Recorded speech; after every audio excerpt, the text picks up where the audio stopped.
नमस्ते बच्चों। आज जो हम कहानी पढ़ेंगे उसका नाम है रोटियां। इस कहानी में एक बच्चे का उसकी माँ के लिए प्रेम दिखाया गया है।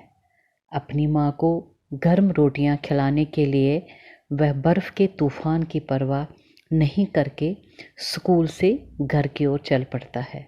रास्ते में तूफ़ान में फंसकर बर्फ़ में दब जाता है बच्चा। उसकी माँ और मैट्रन उसे खोजकर घर लाती है। ये कहानी जो है माँ बेटे के प्रेम की अनुपम गाथा है। सर्दियों के दिन थे। स्कूल की मैट्रन अन्ना मिखाइलोवना ने एक दिन स्कूल में दावत दी थी। मैट्रन हॉस्टल में छात्रों की देखभाल करने वाली महिला को कहते हैं। तो मैट्रन का नाम था अन्ना मिखाइलोवना। उसने स्कूल में दावत देने की सोची थी तो बहुत से अतिथि आए थे, मेहमान आए थे। उसी स्कूल का एक गरीब लड़का जिसका नाम माल्यूश था, वो दावत से एक दिन पहले ही अपने अन्ना के पास पहुंच जाता है, इस कारण से कि वो दावत की तैयारियों में अपनी मैट्रन का है, अपने अन्ना का हाथ बटाएगा, मतलब सहायता करेगा। तो गर्म और ताज़ी रोटियां दावत के लिए बनती है। तो माल्यूश जब रोटियों को बनते देखता है तो उसे अपनी माँ का ख्याल आ जाता है।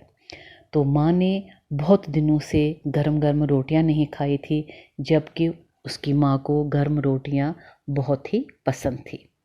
दावत शुरू हो जाती है तो माल्यूश अपने आप को रोक नहीं पाता है, कहीं रोटियां ख़त्म न हो जाए, इसलिए वह पहले से ही अन्ना से पूछ लेता है कि आंटी, मैं कुछ गरम गरम रोटियां अपनी माँ के लिए ले जाना चाहता हूँ। तो अन्ना प्यार से उसके गाल को थपथपाते हुए कहती है, हाँ ज़रूर ले जाओ, लेकिन पहले तुम खा लो। तो दावत ख़त्म हो जाती है। माल्यूश भी घर जाने के बारे में सोचता है। तभी अन्ना जो है वो उसका ध्यान बाहर की ओर जाता है। वो देखती हैं कि बाहर अचानक ही बर्फ़ गिरनी शुरू हो जाती है, जिसकी वजह से चारों ओर अंधेरा छा जाता है। तो ऐसा लगता है, बाहर जब देखते हैं तो ऐसा लगता है कि जैसे रात उतर आई हो, मतलब रात उतनी नहीं हुई थी, लेकिन वो इतना अंधेरा हो गया था कि लगता था कि काफ़ी देर हो गई है। मौसम ख़राब हो रहा था तो इसलिए अन्ना को चिंता हो जाती है। वो कहती हैं कि माल्यूश, बाहर देखो कितनी बर्फ़ गिर रही है, तो इस ख़राब मौसम में तुम घर कैसे जा सकोगे। माल्यूश भी खिड़की से जाकर देखता है तो पल भर के लिए वो भी निराश हो जाता है, मगर जैसे ही वो अपनी माँ के लिए गरम गरम रोटियां ले जाने की मतलब सोचता है, तो वो उत्साहित हो जाता है और कहता है कि आप मौसम की चिंता नहीं करो आंटी, मैं जाऊंगा, मुझे अपने घर की मतलब पहचान है, रास्ते की पहचान है, मैं अंधेरे में भी अपने घर पहुंच सकता हूं। तो अन्ना जो है वो उसके मन की बात समझ आती है, माल्यूश के मन की बात समझ आती है, तो इसलिए वो ज़्यादा विरोध भी नहीं करती है। उसको पता है कि बच्चा है वो अपनी माँ के लिए गरम गरम रोटियां लेके जाना चाहता है, इसलिए वो उसको मतलब मन तो नहीं था उसको भेजने का, तो वो उसको जाने की आज्ञा देती है।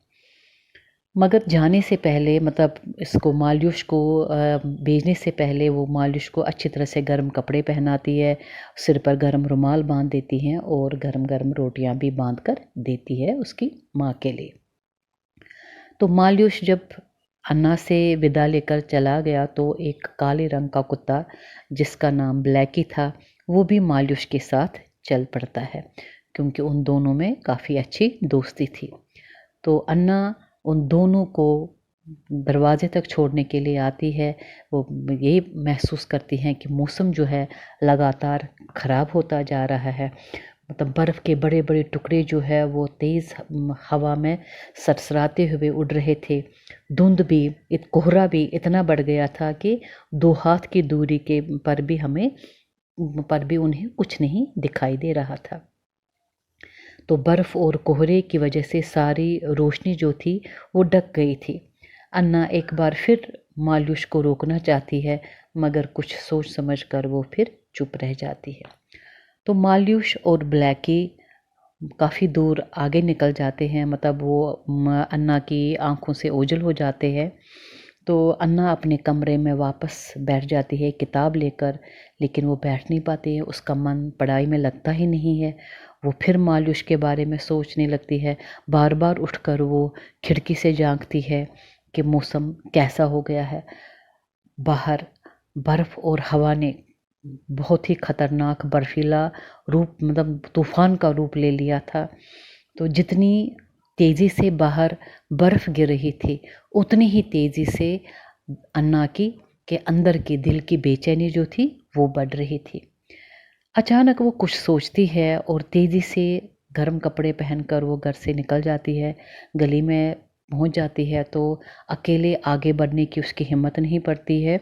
वो पड़ोस के एक लड़के ईवान को अपने साथ लेकर निकल पड़ती है। तो बर्फीले हवा का तूफान जो था वो और तेज़ हो जाता है। दूर दूर तक जो मकानों से ये जो जलने वाली रोशनी थी वो भी दब ही गई थी, वो नज़र ही नहीं आ रही थी। ईवान निकलते समय अपने साथ एक छड़ी लेके चल पड़ता है, तो वो उसी छड़ी से रास्ता टटोलता हुआ आगे बढ़ रहा था और अन्ना जो थी संभाल कर ध्यान से उसके पीछे पीछे बढ़ रही थी। काफ़ी देर के बाद और बड़ी मुश्किल से वो माल्यूष के घर पहुंच जाते हैं, क्योंकि वो उसका घर जो था वो स्कूल से ज़्यादा दूर भी नहीं था। उन्होंने दरवाज़ा खटखटाया तो माल्यूष की माँ, जिसका नाम था फेडोशिया, उसने दरवाज़ा खोला। तो दरवाज़ा खोलते ही उसकी नज़र अन्ना पर पड़ती है और साथ में माल्यूष नहीं है, माल्यूष के बदले कोई और लड़का है। तो उसको देखकर, किसी और लड़के को देखकर वो हैरान रह जाती है। इससे पहले कि वो कुछ पूछ लेती, कोई प्रश्न पूछ लेती, तो अन्ना जो है और ईवान वो दोनों घर के अंदर घुस जाते हैं और दरवाज़ा बंद करते हैं और चारों ओर देखते हैं कि माल्यूष यहाँ पर हैं कि नहीं। तो वो फिर पूछ ही लेती है कि माल्यूष कहाँ है। माल्यूष, फेडोशिया तो मतलब जैसे ही उसने सुना तो उसका कलेजा मुँह को आया, मतलब वो परेशान हो गई, विकल हो गई। वो कह रही थी क्यों, वो तो स्कूल गया है और अभी तक वो लौटा भी नहीं। तो अन्ना जो है उसको जैसे सांप सूंघ जाता है, मतलब वो सहम जाती है। उसके पैरों में शक्ति ही नहीं रहती है, जान ही नहीं रहती है। वो अपने आप को संभाल नहीं पाती है और पास में ही एक कुर्सी पड़ी होती है, उस पर वो दम से बैठ जाती है। तो फेडोशिया जो है अन्ना की ओर जब देखती है तो वो देखती ही रह जाती है, फटी फटी आँखों से वो उसको देखती है। वो कुछ समझ ही नहीं पा रही है कि क्या हुआ है। तो उसको किसी मतलब बुरे होने की, किसी अनिष्ट की आशंका से वो मन उसका बैठ जाता है, वो घबरा जाती है। ये सब देखकर घर में बाकी जो उसके छोटे भाई बहन थे माल्यूष के, वो रोने लग पड़ते हैं। तो फिर अन्ना जो है वो खुद को संभाल लेती है और ईवान से कहने लगती है कि चलो अब हमें क्या करना चाहिए। तो एम कहता है कि मेरा ख़्याल है कि सब पड़ोसियों को जगाकर हमें उनको इकट्ठा करना चाहिए और हमें तुरंत माल्यूष को ढूंढने के लिए निकलना चाहिए। तो ईवान दौड़ दौड़ कर फेडोशिया के पड़ोसियों के पास गया। तो कुछ ही देरी में काफ़ी लोग जो है फेडोशिया की झोंपड़ी के पास, उसके घर के पास जमा हो गए। सभी को माल्यूष की चिंता हो रही थी। लगातार ख़राब होते जा रहे मौसम की वजह से सभी तरह तरह की आशंकाओं से मन में बुरे बुरे ख्याल उठ रहे थे कि माल्यूष कहाँ होगा, कैसा होगा, उसको कैसे ढूंढा जाए। ये सब मन में शंकाएं पैदा होने लगी। तो सब लोग यही सोच विचार कर ही रहे थे कि तभी एक लड़का वहाँ पर दौड़ता हुआ, हाँफता हुआ आ जाता है। काफ़ी दौड़ने की वजह से वो हाँफ रहा था। तो उसने वहाँ पर जो लोग इकट्ठे हो गए थे, उसने बड़ी लड़खड़ाती आवाज़ में कहा कि उस छोटी पहाड़ी के पीछे एक गोदाम है, तो वहाँ से एक कुत्ते के लगातार भौंकने की आवाज़ें आ रही है, मैं वहीं से आ रहा हूँ। तो ऐसे मौसम में जबकि सभी अपने अपने घरों में बैठे हैं, दुबक कर बैठे हैं, चुप कर बैठे हैं, तो कुत्ते का भौंकना मुझे कुछ अजीब सा लग रहा है, आश्चर्यजनक लग रहा है। तो वो फिर कहता है कि मुझे लगता है वो कुछ हमें कहना चाह रहा था। तो इस इस पर सभी ने खामोश होकर अपनी शक्ति कुत्ते के उस स्वर को पकड़ने में लगा दी। मतलब वो ध्यान से सुनने लगे कि कहाँ से आवाज़ आ रही है। अचानक अन्ना को ध्यान आ जाता है कि मालूस जब घर से चला था तो उसके साथ ब्लैकी भी चल पड़ा था। काले रंग का कुत्ता जो था वो भी उसके साथ चल पड़ा था जब वो उसको छोड़ने के लिए आए थे। तो अन्ना के कान जैसे वायरलेस की तरह काम करने लगे। तभी उसने पहचाना कि हाँ, ये ब्लैकी का ही स्वर है जो मालूस के साथ आया था। तो अन्ना के चेहरे पर एक उत्साह की तरंग सी, लहर सी दौड़ जाती है। तो कहती हैं कि चलो, हमें समय को गंवाना नहीं चाहिए, मतलब वे ज़ाया नहीं करना चाहिए, हमें मालूस को खोजने के लिए आगे बढ़ना चाहिए। लोगों ने जल्दी ही कुदाल, फावड़े और कदील यानी लालटेन उठाए और ब्लैकी का लगातार भौंकने का स्वर जो था वो उनका मार्गदर्शन कर रहा था, मतलब उनको रास्ता दिखाने का काम कर रहा था। इस बर्फीले तूफान में बीच बीच में ब्लैकी की आवाज़ स्पष्ट सुनाई देती थी और कभी वो सुनाई नहीं दे रही थी। तो जैसे जैसे ये सभी लोग आगे बढ़ने लगे तो ब्लैकी का स्वर जो था वो स्पष्ट हो गया। उसके भौंकने में पीड़ा का संकेत, दर्द जो था वो साफ सुनाई पड़ रहा था। तो कुछ ही पलों में लोगों ने देखा कि कोई काली सी वस्तु जो है वो उनकी ओर दौड़ते हुए उनकी ओर आ रही है। तो अन्ना ने पहचाना, वो ब्लैकी ब्लैकी कहने लगी। तो ब्लैकी ने पूरी ताकत लगाकर अन्ना के पास आने की कोशिश की।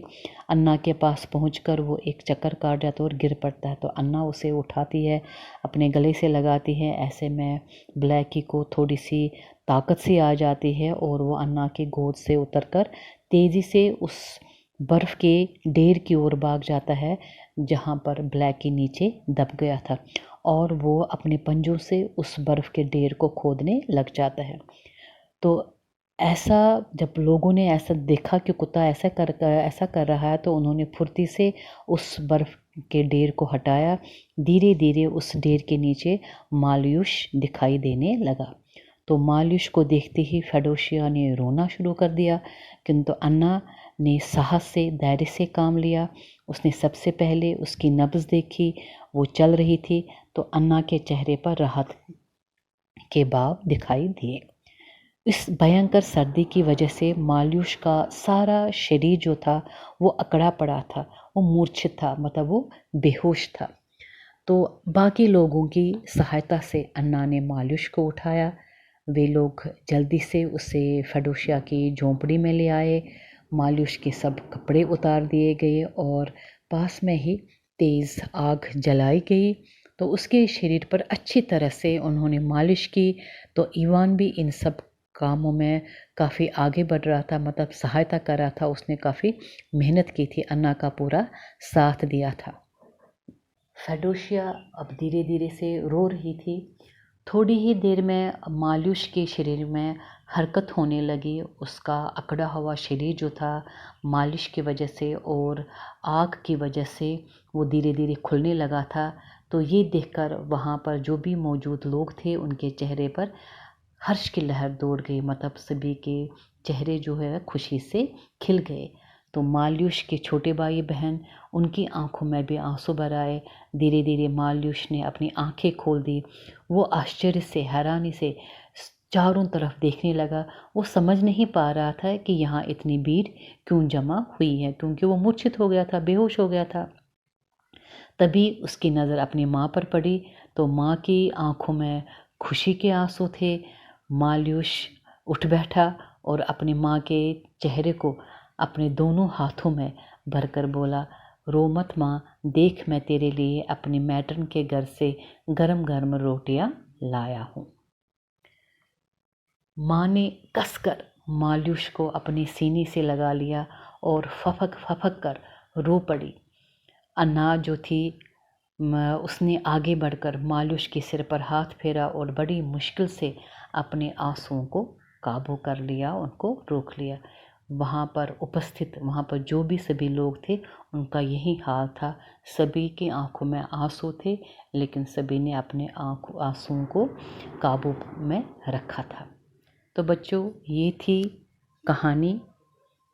इसके जो शब्द अर्थ है वो है मैट्रन, हॉस्टल में छात्रों की देखभाल करने वाली महिला। ख्याल, ध्यान, क्षण भर, एक पल के लिए। अनमने, उदास, गुबार, धूल, गर्द। धुंध, वह अंधेरा जो हवा में भाप या धूल मिलने से होता है। ओझल, जो दिखाई नहीं देता। थपेड़े, धक्का। तरंग, लहर। कदील, एक तरह की लालटेन। मार्गदर्शन, रास्ता दिखाना। पीड़ा, कष्ट। नब्ज, हाथ की नाड़ी। राहत, चैन। मूर्छित, बेहोश। सुबकना, धीरे धीरे रोना।